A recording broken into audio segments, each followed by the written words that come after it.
Like a salad bowl, Edgar Allan Poe, bedridden, should have been dead a long time ago. Liquid Tylenol, gelatins, think. Hello, everyone. Welcome to a spoiler podcast video featuring myself and Conner Nielsen. Conner, how you doing? I am doing very well. How are you doing? I'm doing good. And today we are doing a belated video where we will talk about the movie Venom. Conner, why don't you tell us a little bit about the movie Venom? So, Venom is about Tom Hardy as Eddie Brock, and it's really just a Venom movie without Spider-Man. So a symbiote, several symbiotes are on a spaceship, and they crash on Earth, and then Eddie Brock is investigating this suspicious company that has acquired the symbiotes, and then one of them attaches himself to hard-hitting investigative reporter Eddie Brock, who's now recently down on his luck, and he becomes a bit of an anti-hero, and he's got to learn how to deal with Venom while also trying to figure out how to take down this company. So I think that's enough, right? Why don't you take the reins? Because I have no idea where to start with this movie. Well, let me ask, what was your expectations with this movie? You know, that's actually a good place to start, because I have noticed that what people have really been maybe you'll break this pattern, but what people were kind of seeing in the trailer is exactly what they ended up getting. I can say a lot of things about Venom, but I can definitely say they advertised the movie they gave us. Okay. I saw the trailer and I thought, that looks like a really generic, kind of boring mid-2000s superhero movie, but Tom Hardy looks like he's giving a pretty entertaining performance. And I went and I saw the movie and I almost fell asleep, but Tom Hardy was giving a very entertaining performance. And I will defend Tom Hardy in this movie. I know some people are kind of laughing at him right now because he's so goofy, but say what I will about how wacky his performance is, I enjoyed watching him on screen, and I thought he committed to that character. So I really like Tom Hardy, and really not much else. So that's sort of my expectations was exactly what I got. Okay. So I would say this movie is really dumb, and I will probably watch it again in the future. I will probably buy this movie someday. I won't pay a lot of money for it, but like if I find it like in the bargain bin, I'll buy it. I actually think it's interesting that you mentioned a trailer, because I only saw the trailer just once or twice, and there are a few points in the movie where I feel like the movie is actually better than what the trailer was giving us. Like there's one part when Eddie is in the little convenience store and he's being followed by Jenny Slate, and he says in the trailer, what he says is like, "You suck, whoever you are," and like it's a really weird word choice. And then in the movie, they actually flip it, so it's like instead he says, "Whoever you are, you suck," and it sounded just a little better in the movie than it did in the trailer. It's kind of like the part-time, like like where they use a different take in the movie than they did in the trailer, and I don't understand why they do that, because in the trailer I thought it was really weird, it sounded really silly, and then it sounded just a little more natural in the movie, whichever way it was. And there was a couple of moments like that, like or like where the tone in the trailer is entirely different than the tone that we're getting in the movie. Like in the trailer, at one point he's walking down the sidewalk and he looks panicked and he says, "If we're gonna do this, you can only eat bad people." And then Venom says, "We can do whatever we want." And it sounds really menacing, like, oh no, Venom is going to take over this guy and he's going to start terrorizing innocent people. But in the movie, skipping to the very end of the movie, so spoilers, this is a spoiler cast, but in the movie, it's played more for comedy, where he says, "Okay, buddy, old pal, if we're going to do this, we're going to have to set some ground rules." And Venom is like, "Oh, okay." And then it's like, "Well, what do we do? What do we do now, Venom?" "Well, I think we can do whatever we want, Eddie." And like, I'm going to do so much Venom voice in this video, just fair warning. Oh man, I miss you comics kids so much. So this, and that's a different take on the exact same thing that was in the trailer, but the trailer made me think like we were getting a little bit something different. So I still agree with your synopsis. Like the trailer was giving us, I told a few people like this movie looks like it came out in 2004 and we all had our minds wiped, and then they put a trailer for it out now, like, or they just put it in a vault and hid it like they did with that John Malkovich movie that's coming out in 100 years. Like, have you heard about that? Yeah. Okay. I forgot about that. Yeah, so like, it looks like you're exactly right. It looks like something that came out before superhero movies were really consistently good. Like, I think the breaking point was like Iron Man or The Dark Knight. Like in 2008, I think that's when people were suddenly like, hey, we can make these and they can be good. Before that, it was like, they're trying, but they're not quite there yet. And I think they're trying, maybe, or maybe they're not trying that hard. I don't know, but they're not quite there yet. I agree. I remember leading up to this movie, you were quite excited because you thought this movie looked like so bad it was good. And hmm you talking about it sounds like you didn't think this movie was good, but you said you would buy it. So did it fulfill that promise? Yes, I don't know if it's so bad it's good. I think it's enjoyable on a very dumb level. Like, Okay, okay. I enjoy the movie Ghost Rider. It's not a good movie, but I enjoy watching it.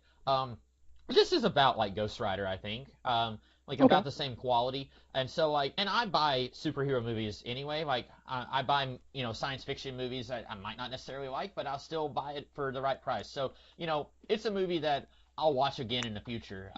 And I'll say like, this is fun, but it doesn't work on some levels. Okay, okay. Because I watched this with two other people. One of my friends, he saw the trailer. He's a Venom fan, and he said that he thought it looked like it would be an entertaining Venom movie. And after the movie, he said that was an entertaining Venom movie.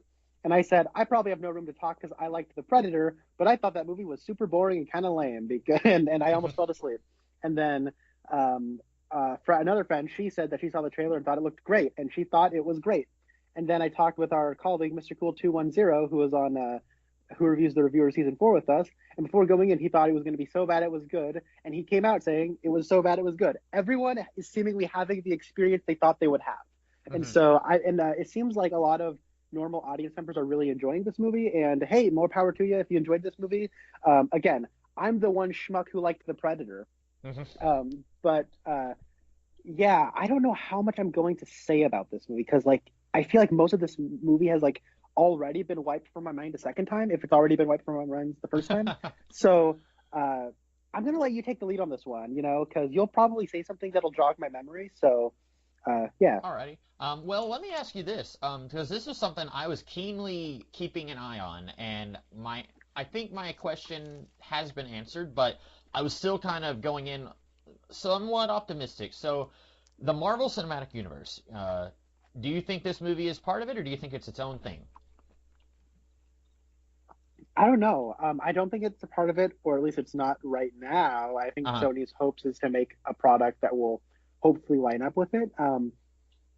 However, they say that like I think they've mentioned in this like okay, I've noticed that when it comes to the Marvel Netflix shows and the Marvel TV shows on ABC and whatnot, whenever they want to have a connection to the MCU, it's always aliens came hmm down from the sky in New York, and I'm like, oh my god, I get it. The Avengers happened.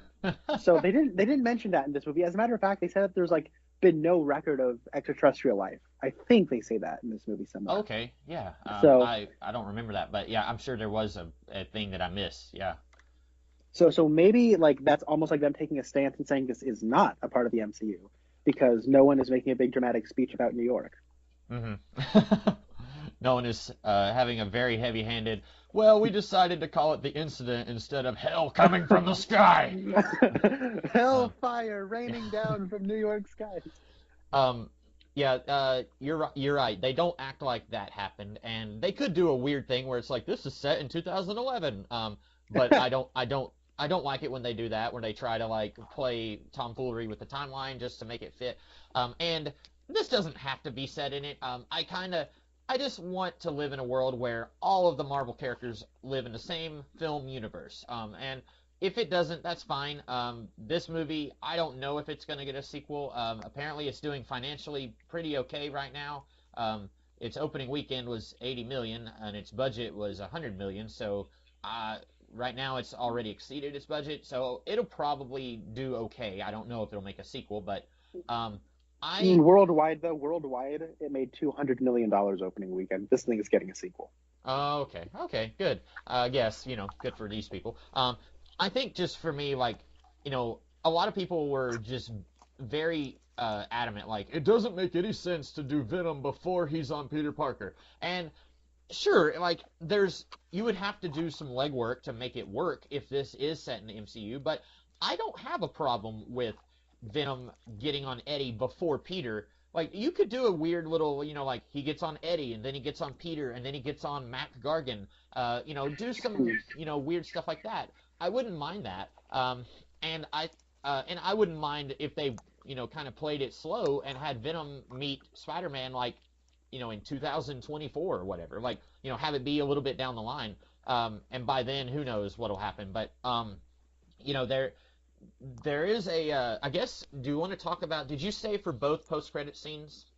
I did, yes. Okay, so, again, spoilers, but there's one post-credit scene that I would consider an actual post-credit scene, and that introduces Woody Harrelson playing Cletus Cassidy, wearing possibly the silliest wig I have ever seen in my life.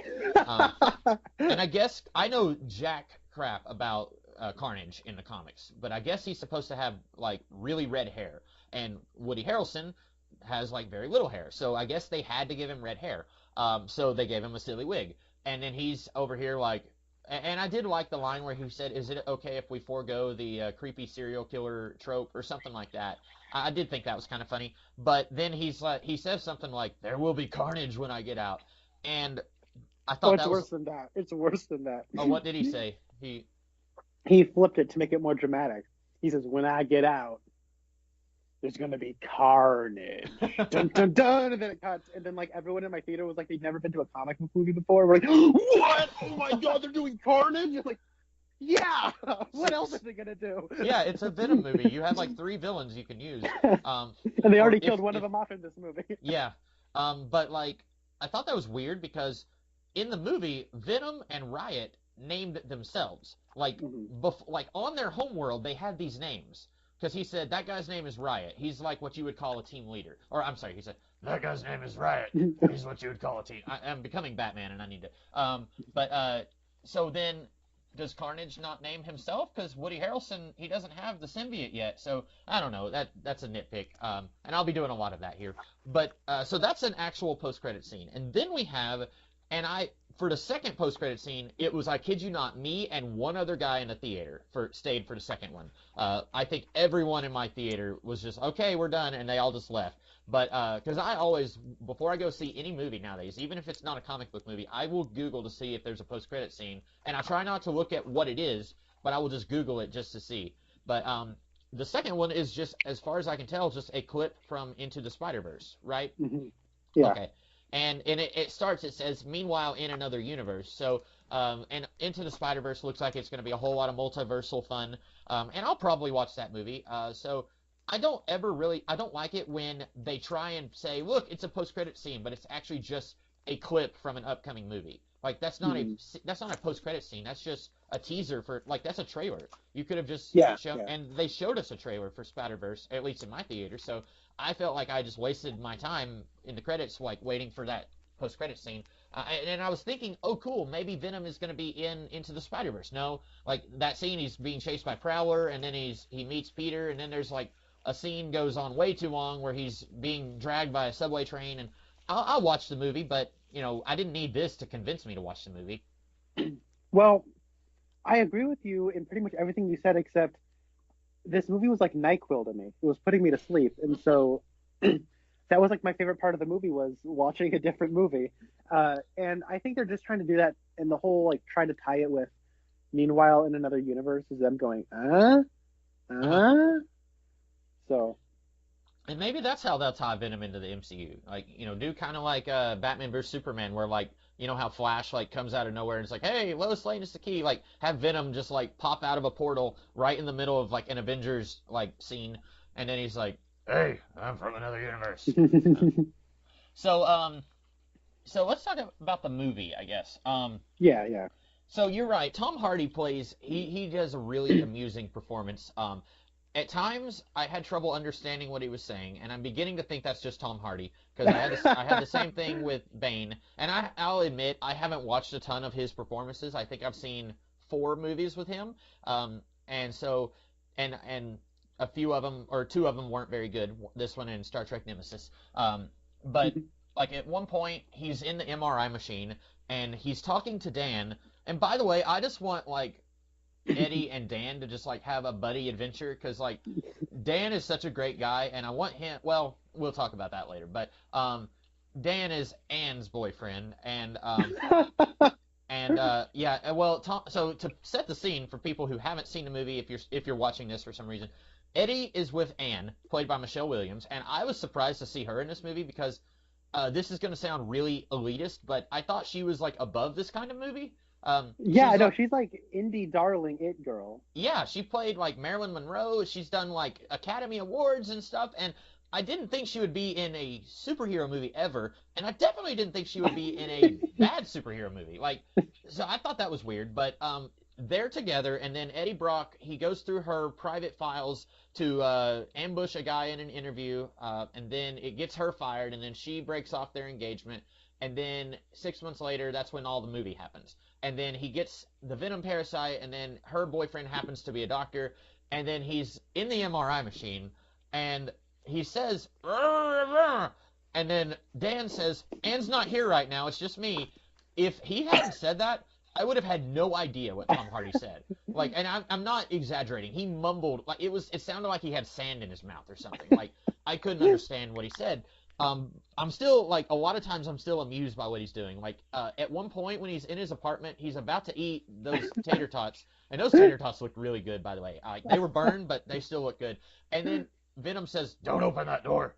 And then he's just like, "Eh? Oh well." Like, he makes this noise, and it's just like, I'm hearing voices, okay.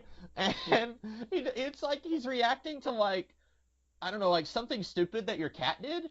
And that's like the reaction he's giving to hearing a voice in his head for the first time. But yeah, so he's amusing, and he's doing a pretty good job, I guess. Well, that's the thing is, all the other actors in this movie they don't register to me. Like Riz Ahmed is one of my favorite up and coming actors right now. I don't know if you saw Nightcrawler, but he is excellent in that movie, and I thought he was one of the standouts in Rogue One.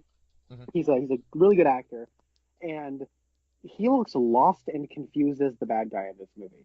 And you have Michelle Williams, who is a great actress, right? She's indie darling, Academy Award nominee, Michelle Williams. Whenever she has a big entertainment piece, of course, it's The Greatest Showman, a musical. You know, it kind of got this old Hollywood style about her. And then it's like, I thought if she was going to be in like a superhero movie, she'd be like, I'm going to do like a Robert Redford. I'll be one off in like a superhero movie. And then they'll kill me off or something. And she is like, has next to nothing to do in this movie. She is just the girlfriend or the fiance. She is love interest. Yeah. And she didn't really register to, like, she wasn't doing anything. She was just acting it straight, and there's nothing in the script that makes that an interesting character. And same with Riz Ahmed. And then, like, all the other characters are effectively just extras. Like Jenny Slate is like a cameo in this movie, and you have Which is a shame because I really enjoyed her in Parks and Recreation. She is hilarious in that show, and she's actually the kind of character that you really hate, but she's still funny in Parks and Rec. And apparently she's also had like a dramatic career, which it's weird to think that when you know her in Parks and Rec. Like, she seems like the kind of character, it's like she can only do like really goofy stuff, but then it's like, oh, she's done serious stuff. And here, she's kind of more on the serious side, and I wanted her to have more to do. I was kind of disappointed that they got rid of her when they did. yeah, she in comedy she has that really mousy voice, and it can be really funny. And but then you have like Tom Hardy, who's like doing something, which is kind of cool because I think Eddie Brock is a very flat, dull character. Personally, I don't Mhm. think he really. It's like he's just going through the motions, and I feel like a lot of this movie is just going through the motions because I Yeah. feel like it doesn't really know what it wants to be because the studio knows exactly what it doesn't want the movie to be, and the movie's trying to figure out what it wants to be while also trying not to fall into what the studio doesn't want it to be. And so Tom Hardy, though, is just doing, I'm an Academy Award nominated actor. I can do whatever I want. And so he just decided to be this goofball, and it totally worked for me. I know you say, like, yeah, it's a little hard to understand what he's saying sometimes, but I don't care. You know, it's like, did you ever watch The Revenant? No. Okay, that's like his best performance ever, and I can understand about half of the lines of dialogue he's saying. Because he talks like this. Come on, we gotta get those pants on the bottom. He sounds just like that. Like, I'm like, what are you saying? But he's great. And See, it'd and be so, great if it'd be great if in that movie if he was like communicating with the bear and he's just like growling and roaring at the bear, and like I can't understand him, but he's doing a great performance with that bear. he scares off the bear with Venom face. And, Come on, Sorry, Bear. Leonardo DiCaprio, I'm gonna save you from this bear attack, so I don't have to kill you. Hey, look at me when I'm talking to you, Bear. That's the way he talks in that movie. I'm gonna do my Tom Hardy impressions. So, I don't know, like he really worked for me, and I think he elevated the material at pretty much every turn. There are some scenes where the scene itself is trying too hard, and so it's like the director and like the crew were like, well, let's just try to be Tom Hardy, let's just try to be goofballs, and that's where I feel like the film falters. Like there's a scene in a diner or like in like a restaurant, like a fancy restaurant that like I could barely watch. Like I was cringing so hard, I had to like close my eyes. It was like Was it where he was eating the lobster and like that's dead, don't eat that, like that scene? yeah, that felt like a scene out of like a late 2000s like Christmas movie where someone has to embarrass themselves publicly. Like I don't know, I kept imagining like the Alvin and the Chipmunks movie or something, you know, where it's like Jason Lee is like gonna go up to his girlfriend and like the chipmunks are like doing something in the background. He's like, "Hey, get out of the Who are you talking to, Jason Lee?" "Oh, nothing. I just wanted to tell you." Woo! And then like someone put a fish down his pants or something, and it felt so comical, but like I was laughing at it, not with it, in my mind, because it's like it was such a misfire of like a comedy scene. Like that felt like a studio writing. Well, we need to have more. We need to have a scene where we liven it up. Why don't you have him needing to go meet up with Dan and Ann, and it'll be in a public place, you know, he'll embarrass himself and it'll be funny. And they're like, sure, whatever. Like, and that again felt like they were just sort of going through the motions, and it just kind of goes over the top in going through the motions to the point where it's like, this isn't funny to begin with, and you're just trying too hard, and you're not just leaving well enough alone. Like, you can't just have the scene, it has to go on. And oh man. And there's a few scenes like that. That's the one that comes to mind. But outside of that, I feel like Tom Hardy does do a really decent job, and there's exactly one good edit in the movie, I think, because I think this movie is very poorly edited. But there's the part where it's like we established that he's scared of heights. Eddie is, and he's like looking out a window. It's like, "Come on, Eddie, joke!" And then it hard cuts to him in front of an elevator. I'm like, okay, that was funny. And then Venom calls him a pussy, and I was like, oh, that wasn't funny. That was the one line that got a laugh in my theater. Oh, like, really? Okay. Yeah, well, and I thought it was funny to a point, and I was like, you know, I don't like using that word as an insult, but you know, I thought the scene was funny. I'm a wet blanket. I'm fun at parties. But yeah, that was, I think, the one where pretty much the most of the people in the theater kind of laughed. But other than that, like there might have been a few instances where people were chuckling, but no other scene in a movie really got a good little laugh like that one did. Right. So why don't we talk a little bit about Dan and Anne? Which, first of all, I was getting a hard The Room vibe a couple of times where he's on the phone talking to Anne, and then and she's on speakerphone, and then Dan says something. He's like, "Oh, hey Dan, I didn't know you were there. Hey, how you doing?" And, like I was really thinking like they're really trying to get that Tommy Wiseau vibe. Well, it does take place in San Francisco. Somewhere. So does The Room. While this movie is happening, meanwhile, Tommy Wiseau is having his own adventures elsewhere while the symbiotes are doing their thing. While another world is coming to our planet, Tommy Wiseau is communicating with another planet. So Anne is one of the most morally reprehensible love interests in a superhero movie because of one scene. There's one part where Dan, and like I said, Dan is just like an all-around great guy. Like he's worried about Eddie's safety, and he's like, "Hey, can we talk for a minute?" And then she's like, "Oh, let me promise you, there is nothing going on between me and Eddie." And he says, "No, I don't. That's not what I wanted to talk about. I want to talk about this giant pile of goo that you sound blasted off of him." And then it's like, "Oh, where did it go?" And then literally the next time that she and Eddie share a scene together, she's got her tongue down his throat, and she says she was only doing it to transfer the Venom symbiote back to him. But she's totally kissing on him. And it's like she just finished telling her boyfriend, who's a pretty decent guy, that there's nothing going on between her and Eddie, who is not really a guy she needs to be with. Like, she was right to dump him for what he did. Yeah. And I don't know, like, it just really rubbed me the wrong way. And then at the end of the movie, it's like, oh, maybe they'll get together. Stan Lee's pulling for you. And and I hated that, where it's like, hey, you two don't give up. And Tom Hardy is just like, we won't. See you later, old man, who's really creepy and commenting on my love life. But like, this movie's so stupid. Yeah. But like, I don't know. I feel like, because you said like she's just here, and like at one point Venom just all of a sudden says, "I like her. She needs to stay here where she'll be safe." And it's like, where did Venom suddenly get morals? Like, you know, why do you like her? You just met her, and you're like, "Oh, we like her." And like, and then he's like, okay, she needs to stay here. And then the movie is like, well, this is 2018. We have to be a little bit more modern than that. So she's got to have some way to help in the fight. And it kind of reminded me of Pepper Potts, how she helped kill off Ironmonger in Iron Man 1, except that made a little bit more sense because the climax happened in Stark Industries where Pepper worked. You've got Anne, who does not work at this rocket launching facility, and she like goes hundreds of miles away from wherever she is to get here. I don't know, probably not hundreds of miles, but and it just feels really forced. Like, well, she has to do something, so let's have her push a button and get Riot off of Carlton Drake. And I don't know, like that seemed really weirdly forced.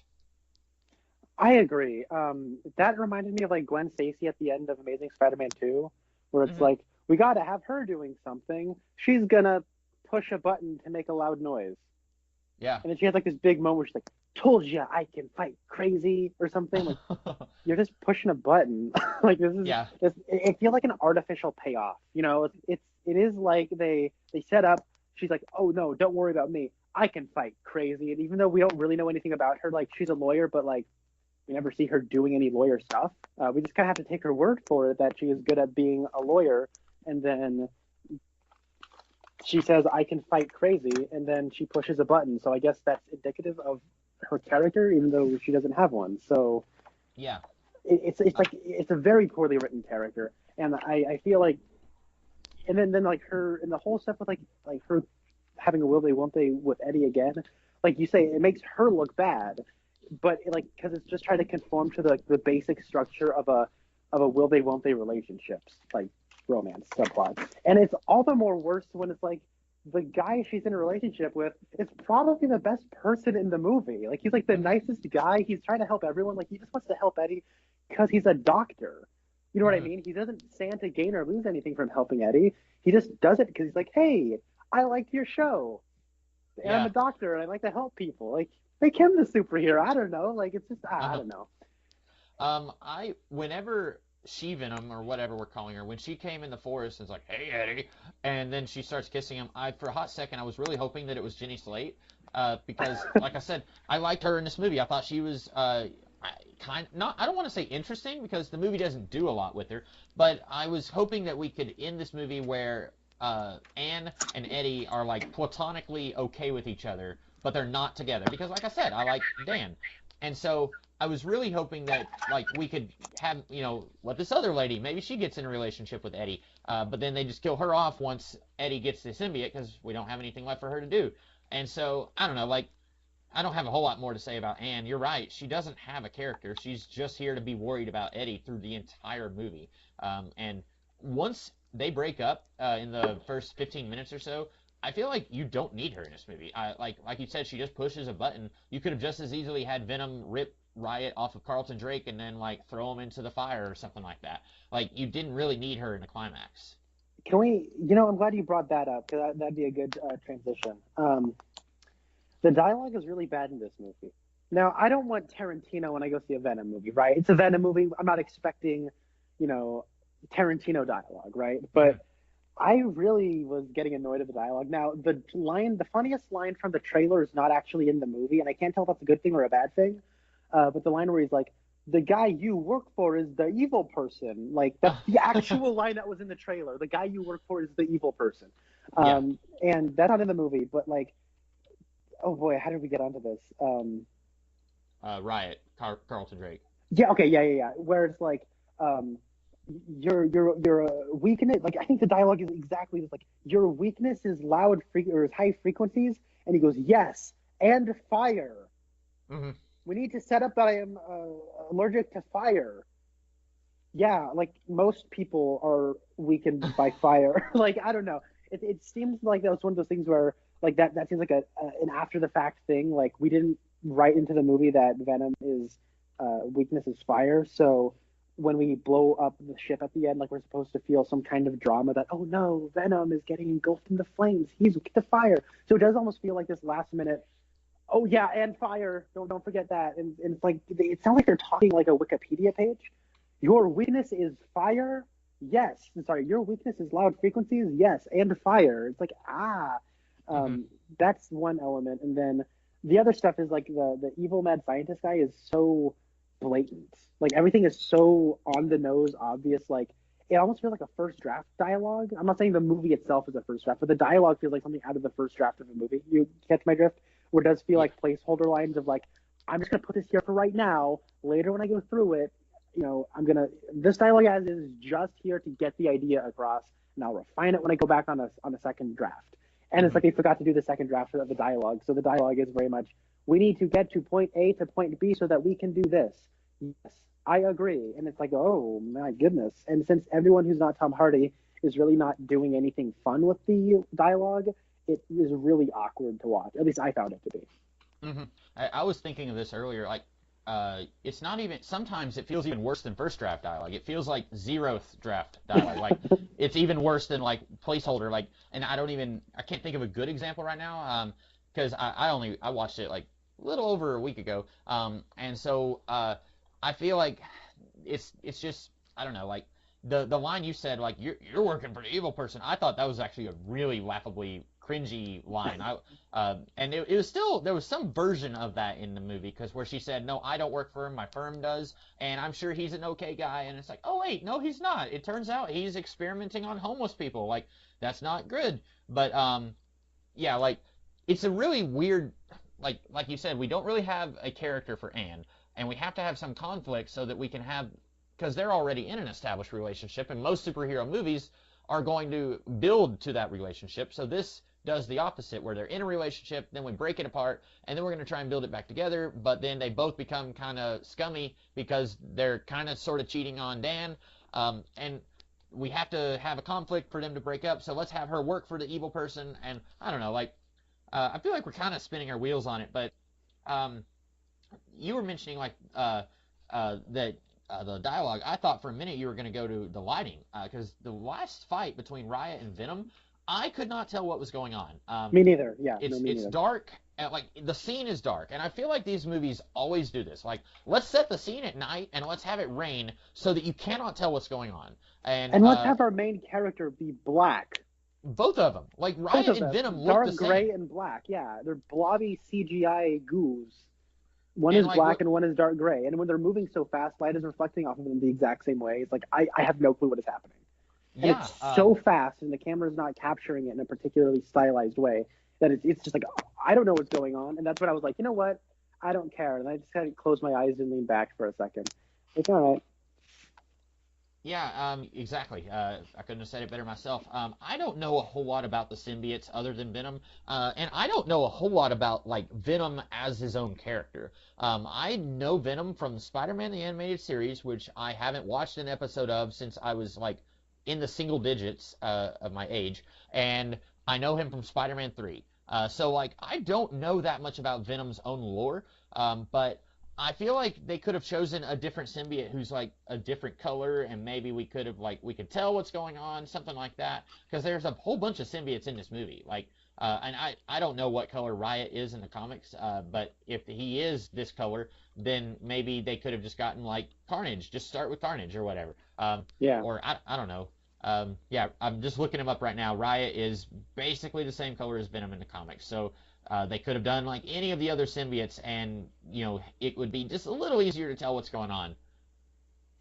Yeah. There was a yellow one I noticed. I'm Yeah. gonna make it yellow. Like that's just much more discernible than like black. Hmm. And I don't know. Maybe give the yellow one black eyes, so it's like Yeah. if nothing else, you can kind of tell the difference in the eyes. I don't know. It's a pretty. I thought it was a rather poor choice, design wise, and more so to get more into the production side of things. I don't feel like they used location particularly well. In a lot of ways, this almost felt like a Netflix movie to me, in terms Uh-huh. of like, like those Marvel Netflix shows. Like every show has like a fight scene in a hallway, or a staircase in like a warehouse, Hmm. or like a warehouse with some boxes around, or a dock. It's very inexpensive locations that they're shooting in. Yeah. And this felt like that, but with San Francisco. It's like, why did you set this in one of the most visually distinctive cities in America? Like, watch Vertigo. There's a car chase in that movie that's like 15 minutes long. It never gets Hmm. above 25 miles an hour. And it's one of the most hypnotizing sequences in film. It's so great. And it really uses San Francisco's location, like the hills and like the different vantage points you get when you go up hills, and like just the way that whole city looks is gorgeous. And I mean, of course, it's an Alfred Hitchcock movie. I don't want to, say how dare you not be Hitchcock, Venom, but just an example. But then you have something like Bullet, right? The famous car chase from Bullet, again in San Francisco. The car chase we get in this movie is on a bike, and like it was captured in a way that like it could have taken place in any way. Like the only time they made use of like San Francisco was that at one point he goes over a hill, and it's like, was that supposed to be impressive or something? Because it wasn't like a real stunt. He just went, "Oh, I came off my bike," and then the tendrils went, "I got your bike to you." I'm like, was that supposed to be like impressive or something? Because it wasn't. Like it was. And then like when he's fighting the cars, like I thought they was pretty sluggish because like they're coming up behind him, and then he's just like, I don't know. Was it weird to you the way like the tendrils came out of him? Like it didn't feel organic. It was just like, oh, a tendril can come out of wherever, so it's going to come out of his shoulder blade. Why not? And it just kind of like pushes someone, and then it goes back in. Like it didn't feel like they knew exactly how the special effects were going to look until after they shot the footage. So it just, I don't know. Maybe that's a little thing that only I will notice, but that was, I think, distracting and kind of led to action scenes that didn't really have a real good flow to them. Yeah, that car chase, I feel like that was because I remember they did a couple of trailers for this, and the first trailer had like no Venom in it at all. And I was hearing some people say like, well, what do you want? Like a lot of people complain when the trailer gives away the whole movie, and this trailer isn't giving away the whole movie. It's like, that's true, but I think a trailer needs to have a distinctive identity. Like when you show a 20-second teaser for a movie, you want to get people excited. And when you're just showing scenes from this motorcycle chase scene, that could be any movie. That could be a Bourne movie. That could be the next Tom Clancy thriller. Like, it could be anything. And I have no indication that this is going to be a weird anti-hero movie. And until the next trailer, when they did the one where his, the mouth opens up on his face. And that whole chase scene, I feel like that was like their big, like, oh, this is going to be our big action scene. I don't know, maybe this is a complaint with all chase scenes, but was it surprising to you how very little traffic there was, like, in the streets of San Francisco? Like, I know it's at nighttime, but, like, it's pretty much just the bad guys in Venom, and then occasionally another car they have to, like, jolt around. Oh no, there's these drones following us. Let us pull in front of a conveniently placed car that finally decided to show up. Yeah. Yeah, no, that did, that was weird. I was actually kind of surprised because at one point Eddie is like still going on his motorcycle and is like turned around and like, haha, that was pretty awesome. And then like he runs into something and it's like, well, no crap you did. Like you're not looking where you're going. Like I was kind of surprised that happened. And there was one part where he had a really awful line in that chase scene. I think he said like, oh, awesome, we got some friends now or something like that. And I was just like, oh man, like that's an example of like zero draft dialogue. It was like a plug-in from a video game your kid is playing. Like you hear them playing like a car chase game. You're like, yeah, sure, we got company. Yeah, it's like you write that in your sleep. So, can we talk about the bad guy really fast? Yeah. Because hold on, I want to get to the another action scene in a little bit, but the bad guy. So the way this movie, okay, oh boy, because like there's like two sides of the bad guy thing, right? There's the riot is coming subplot, and then you get the Riz Ahmed, evil billionaire, evil Elon Musk sort of thing, right? And so the riot is coming subplot, that felt like a reshot, like whole subplot to me. I don't know if you got that vibe, but I really got that vibe because he goes from lady to little girl to old lady, right? I think he went from the EMT to old lady to little girl. Okay, so then he goes into so it goes from EMT to old lady, and decides to hang out in wherever for 6 months and then go on a plane. Yeah, and that was weird. That almost like but then like when you have the EMT looks down and it says Life Foundation, and I guess he just knows to go to San Francisco. Because then, but it's contradictory because then you have like the scene where like Venom's like, I know everything you know, Eddie, and he's like, what's that? What's that? What's that?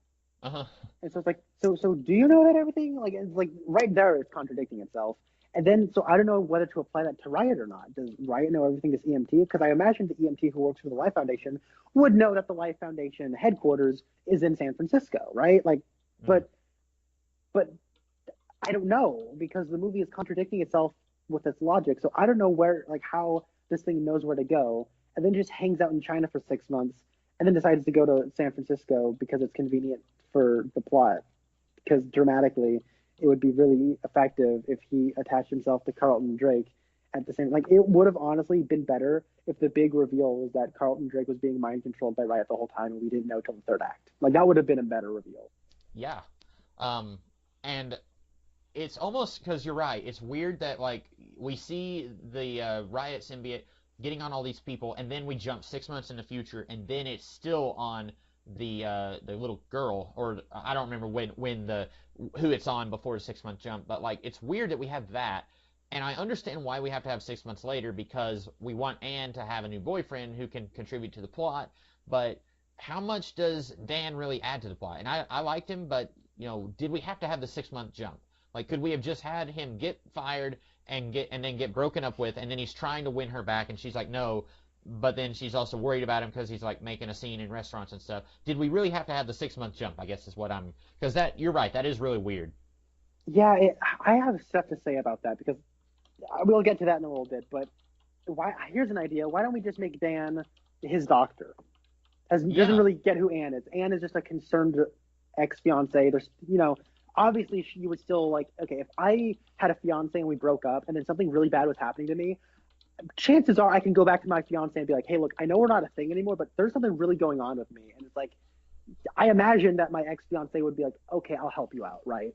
Mm-hmm. Like we were gonna get married, so obviously there's still probably like, I'll help you out as a friend sort of thing, right?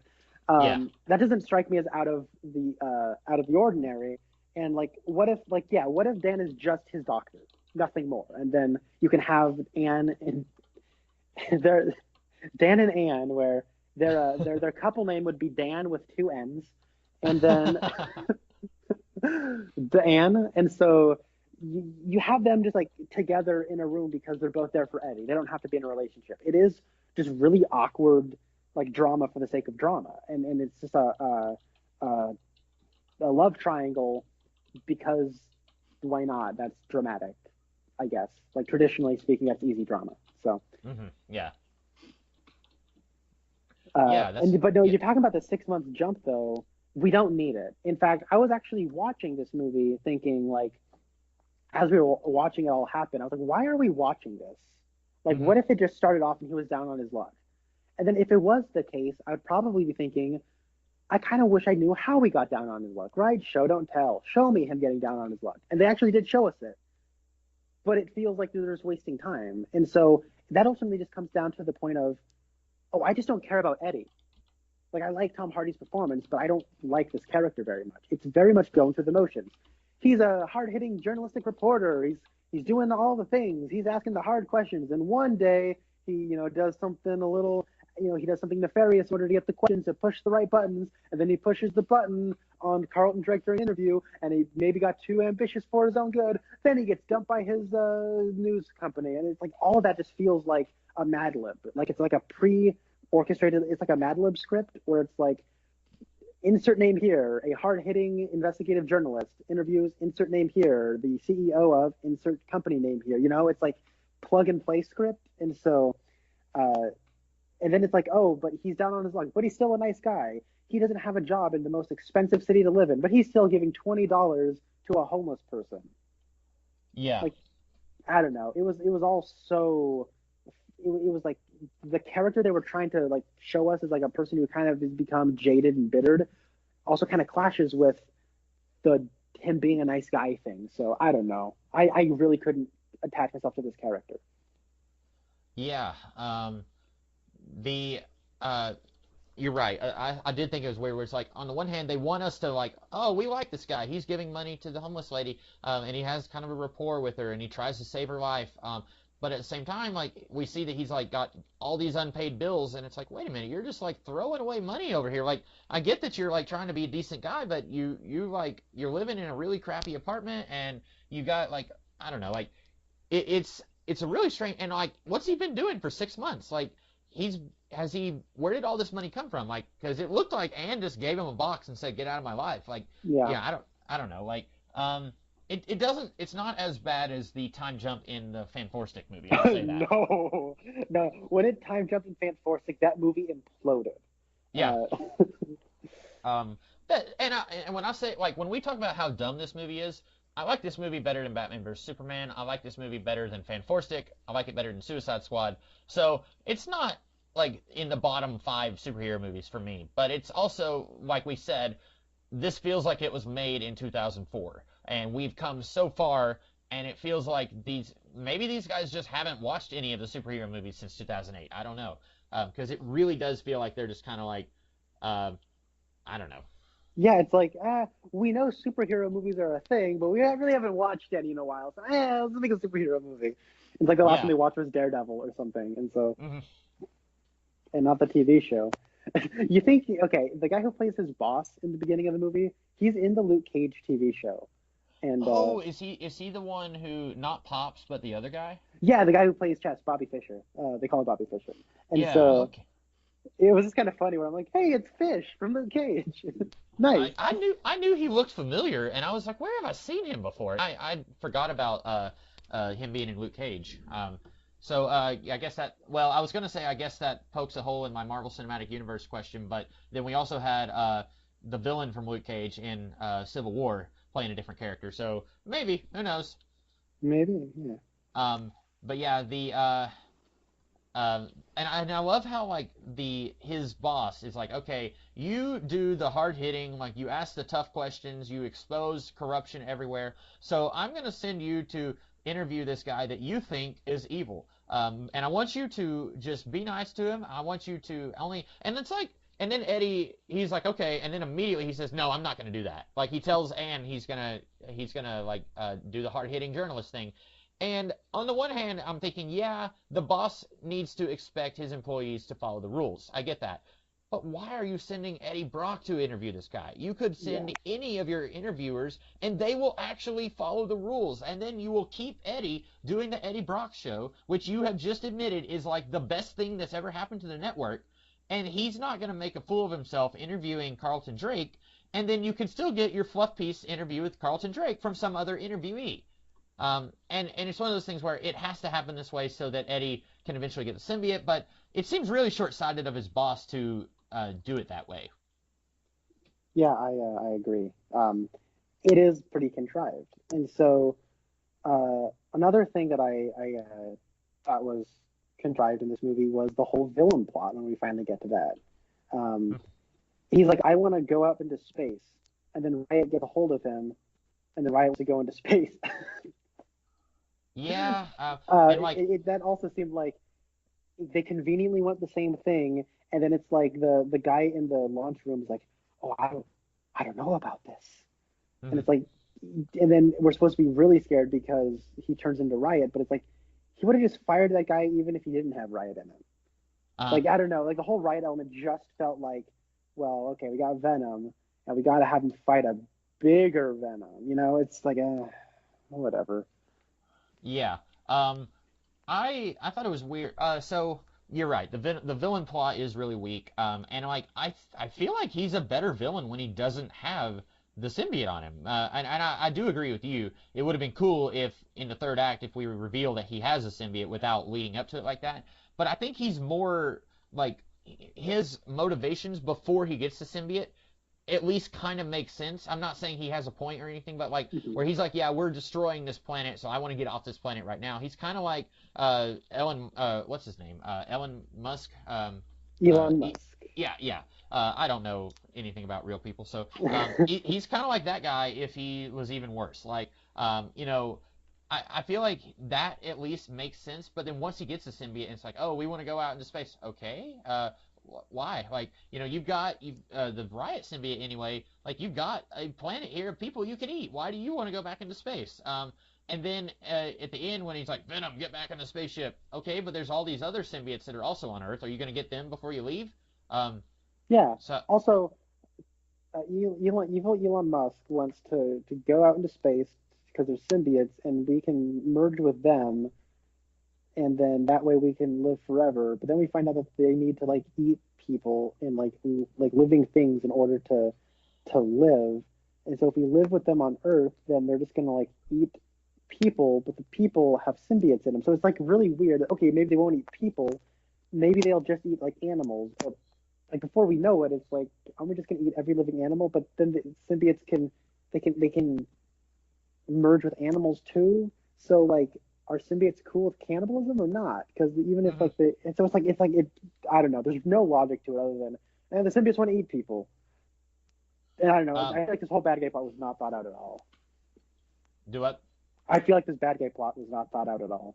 No.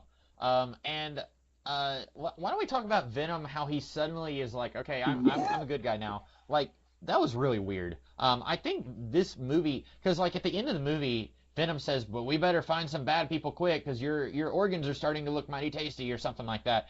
And I think that's a really interesting dichotomy. Like you've got this thing inside you, and it's going to kill you unless you kill people. But this movie plays it like, okay, but it's gonna be no problem at all finding scumbags to like who deserve it. Okay, and that's probably how it was in the comics, I guess. But wouldn't it be more interesting if he had trouble finding bad guys? Like if he had a moral dilemma of like either I die or I kill innocent people. Like he wouldn't be a hero then, but Venom in the comics is not really a hero. So like, or sometimes he is. But am I wrong? Like, wouldn't it be more interesting if we focused more on that moral dilemma? No, that is much more interesting. I'm glad you brought that up because I had forgotten about that. But like the whole idea of like either kill or be killed, like that is a really compelling moral dilemma. One that you could theoretically center a film around. Uh-huh. So and like, and I feel like when they do a sequel, it's not going to be a moral dilemma. It's just going to be like, hey, there's a bad guy. He's sticking up a lady, and that he's got a gun on her. Like, let's kill him. Like, and I don't know. Like the end of the movie when that lady in the convenience store, and he's like, oh, I have a parasite. See you later, ma'am. Like, I'm just like, I guess that's supposed to be funny, but it's really not. And also, like, secret identities are secret for a reason. Like, what if she's not okay with you eating a dude in her store? Like, what if she calls the cops and says his name is Eddie Brock, he has a monster on him, and he just ate a human being? Like, and like eventually, if he's that careless in front of her, he's going to be careless in front of other people, and eventually he's going to get caught. Like, I didn't think it was funny. I thought it was just stupid. yeah, and I agree. It is. And then he just eat his head off and just sort of go, all right. I just saw a dead body in the store, right? I don't know. Right. Because this movie isn't rated R, you can't see that. But then maybe it's because it's not rated R. Like I don't care if the movie's rated R or not. But like maybe this is a case where maybe don't make that decision. Did he eat him or did he not eat him? Did he only eat his head off? Because if he only ate his head off, there's a guy dead in this person's convenience store, and if he ate them, then I guess there's no evidence. But I'm unsure because up until this point, he's only been eating people's heads off. So. You show me these things so I can have a gauge of understanding. Mm-hmm. Yeah, exactly. And I agree with you. I remember when I was talking with a friend years ago before the Wolverine came out, and we were talking about how X-Men Origins Wolverine sucks, and it does. And he said, I don't think you can make a Wolverine movie without it being rated R. And I disagree with that. I don't think any movie in the superhero genre has to be rated R. We had Deadpool 1 and 2 that were both rated R. I think you could make a PG-13 Deadpool if you wanted to. They're probably never going to do that, but I think you could. I don't think you have to do a rated R Venom movie or a rated R Wolverine movie. But you're right, like, making this a PG-13 movie, it's going to make it a little, like, things like that, it's kind of questionable, like, what happened? And so, yeah, I never really thought about that. Well, and then it almost strikes like they shot it thinking, like, we're just going to make a movie, and whatever rating it gets, it gets. And then the studio said, but we really want it to be PG-13. And they're like, oh, well, we have these scenes of him eating people. Cut around it. It's like, oh, yeah. Oh, what? Like, now I feel bad for the people making the movie because it only makes them look bad. So, is there anything else you wanted to talk about with this movie? I feel like I have one more thing to talk about, but that's it. I can't think of anything else. I mean, Venom just suddenly deciding that he likes this planet is just really dumb. And they want to get to a point where this is a superhero and not a monster that kills people, which is what Venom kind of was in the comics. And again, I know nothing about the character, so someone's going to get on here and say, actually, Venom was a superhero. Okay, I don't know anything about his solo adventures. I know that he was attached to Peter and then attached to Eddie, and he was a bad guy, almost scared Mary Jane to death. That's about all I know about him. But I do think it's just really sudden, where it's like suddenly, like, hey, we're here and we're gonna eat people. Wait, I like this planet. I don't want to eat people. Like, really? So that's about all I have. What's your final thing? Well, I guess that sparked a couple of thoughts in my head, so I'll postpone that. But no, you are right. Like, Venom's whole character arc happens off screen. Like, he goes away and he's like, this planet's not so bad. Maybe I don't want to eat it after all. Why? Yeah. And then at the end he's like, Eddie, I like you. I'm like, why?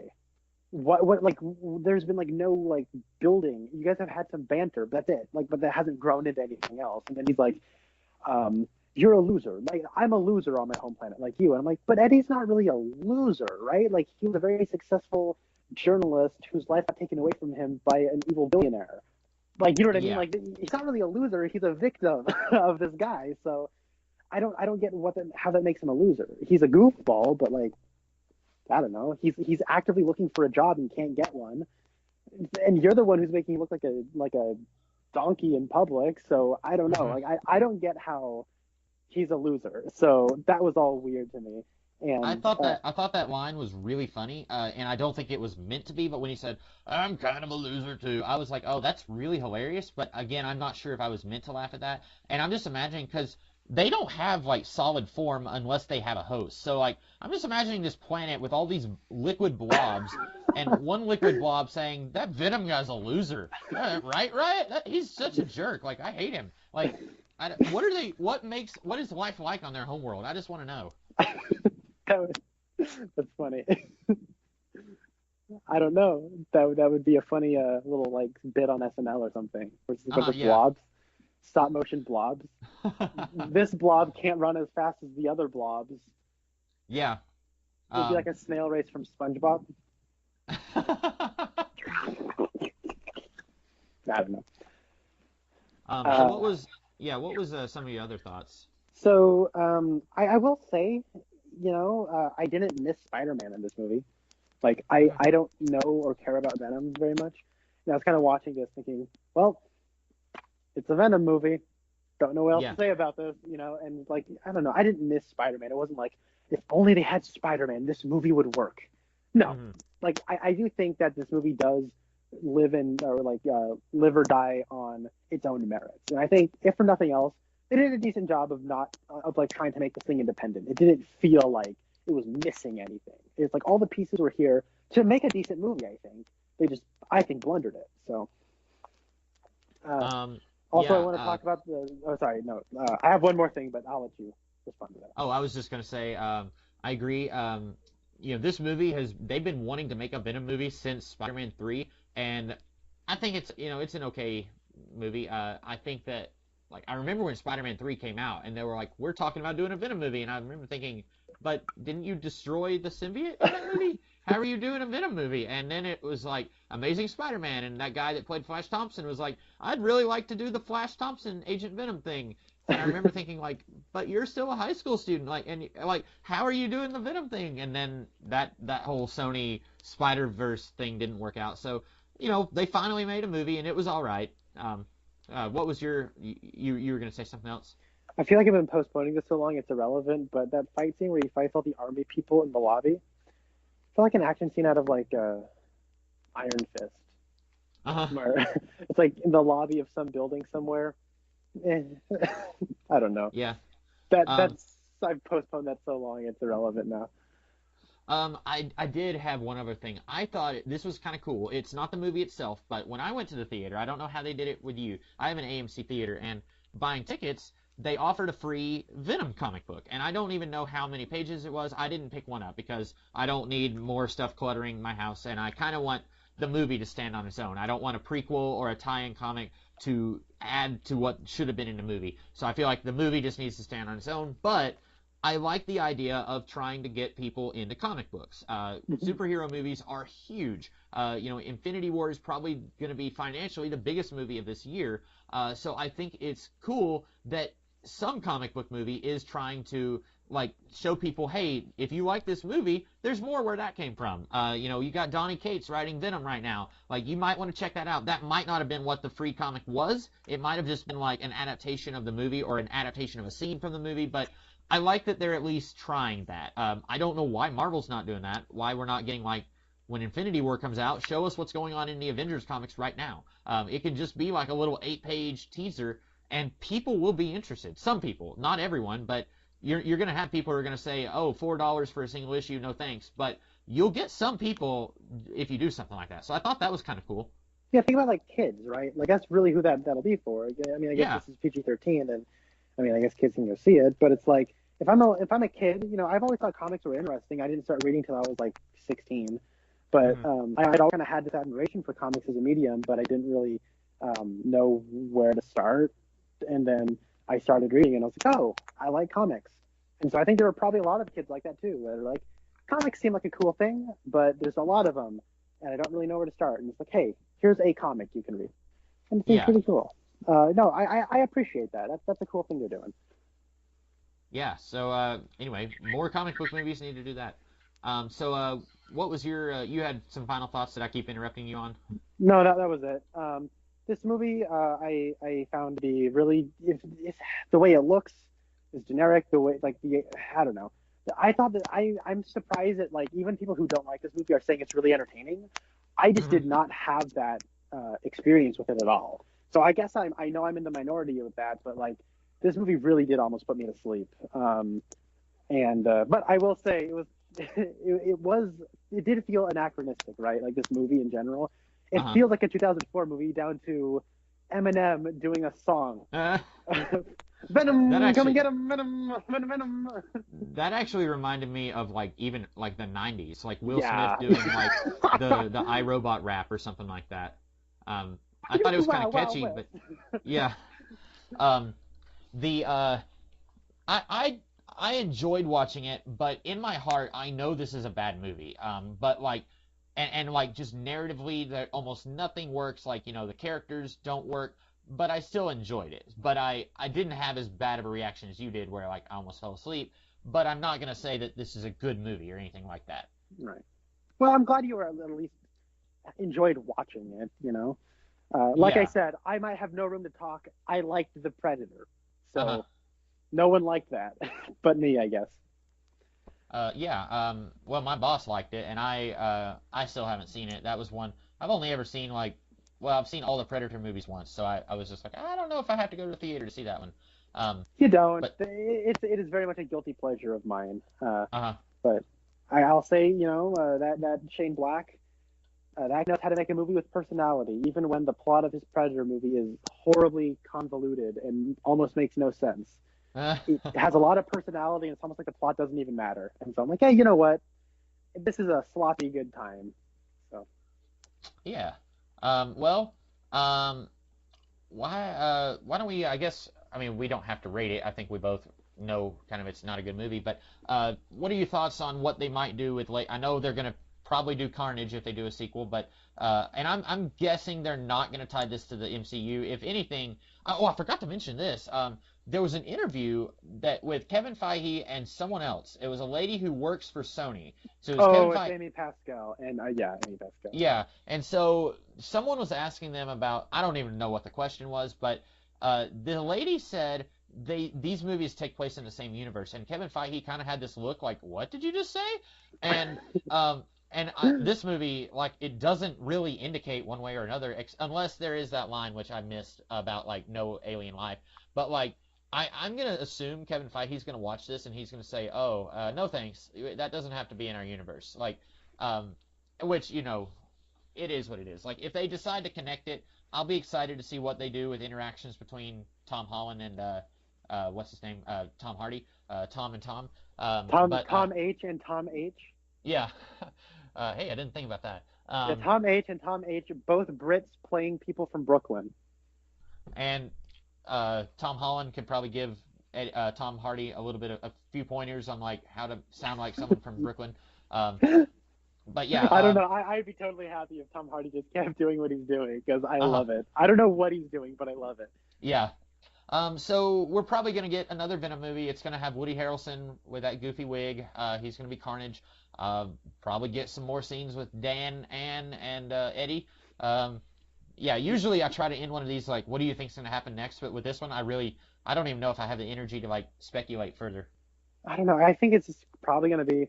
I think what's going to happen is people are going to watch the sequel, be very disappointed by it, go, it just wasn't as good as the first one, and it's going to be like a Transformer situation. I'm like, the first one was terrible to begin with. What are you talking about? That's exactly what happened with Transformers. I remember people saying the first one wasn't bad. It's like, did you watch the movie?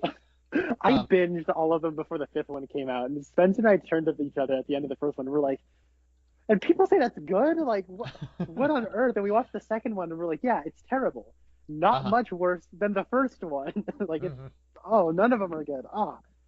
This isn't as bad as the Transformers movies. No. And I've been, like, rewatching through the Star Wars canon. It's not as bad as the Star Wars prequel, at least the first two. Definitely not as bad as those. Like, Attack of the Clones was like a nightmare, and then I went and saw this one, and it was like going to sleep instead of being a nightmare. So, there you go.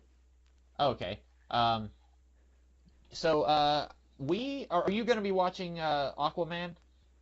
I mean, I watch everything. Yeah, Okay. I'll be watching Aquaman. So Connor and I will be we'll try to do a video on Aquaman. I'm excited about Aquaman. I think, I mean, I'm pretty much just giving up all hope on the DCEU as an expanded universe, but that movie looks like it'll be a lot of fun.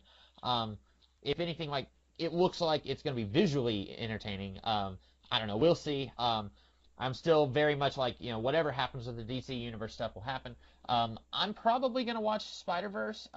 So we'll probably be able to do a video on that also. It might be next year because I think that comes out like really close to Christmas maybe. Yeah, both Aquaman and Spider-Verse comes out the week before Aquaman. Okay. And that's like around the time of Christmas. Okay. It's in the week leading up to Christmas, yeah. Gotcha. Okay. So we'll get to those at some point. It may end up being like, January before we do them, maybe. But you can look forward to seeing us do those sometime soon. So did you have anything else, Connor? No. Thank you very much for having me and having us do this. It's good to talk to you again. Righty. It was good to talk to you too. So we will see you guys later. In the meantime, have a great day. And I got a stamp like a postcard, word to the mailman, and I know they're gonna hate, but I don't care, I can barely wait to hit 'em with a snare in the base.